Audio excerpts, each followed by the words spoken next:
દ્વારિકાધીશ, કેમ છો? બધા મજામાં અને મજામાં જશો, કેમ કે આપના વિડીયો જોતા હોય તો મજામાં જોઈ. તો ગાઈસ, આજના વિડીયોમાં એવું છે મેન તો કે તમને લાગે છે કે હું દ્વારકા હાલીને જાઉં છું, કેમ કે અહીંયા અમારા ઘર પાસે છે ને કેમ્પ આવેલા જતા હતા.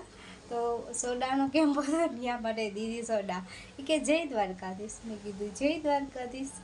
ને પછી હું બીજી જગ્યાએ ગઈ ને તો ત્યાં પાણીની બોટલો, તો મેં કીધું ના, હું દ્વારકા નથી જતી હાલીને. તો કે જાઓ ને, તમને કોણ ના પાડે છે? મેં કીધું હા, હવે તો દ્વારકાધીશ હમણાં બોલાવાના જ છે ને, હમણાં અમે દ્વારકા જવાના જ છીએ. એ હતું. અને આજે તો હું ગઈ હતી આઈટીઆઈ. તો શું કહેવું, એમ કે કોમ્પ્યુટરમાં બેસીને આખું દુખવા માંડી.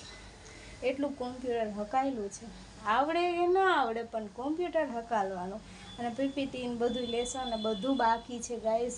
હમણાં તો બહુ ટેન્શનનો માહોલ હાલે છે, અને દ્વારકા જવાની છે એ ખુશી તો બહુ અલગ છે. એ ખુશી હું કોઈને એમ કે બયાન નથી કરી શકતી. અને હા, દ્વારકાધીશ જલ્દી બોલાવશે મને એના પાસે હાલીને. કંઈ નહીં, તમે હાલીને જાવ છો અને તમે મારા વિડીયો જોવા ગમે છે કોમેન્ટમાં હા કહેજો. અને તમે હાલીને જતા હોય તો કોમેન્ટમાં કહેજો કે હા, અમે હાલીને જઈએ છીએ. અને આજના વિડીયોમાં એટલું જ હતું. સપોર્ટ કરતા રહેજો. અને દ્વારકાનો કહેશું તો લોક શૂટ કરીશ, હું કોમેન્ટ કરજો. કંઈ નહીં, મળીએ કાલે. જય દ્વારિકાધીશ. રાધે રાધે.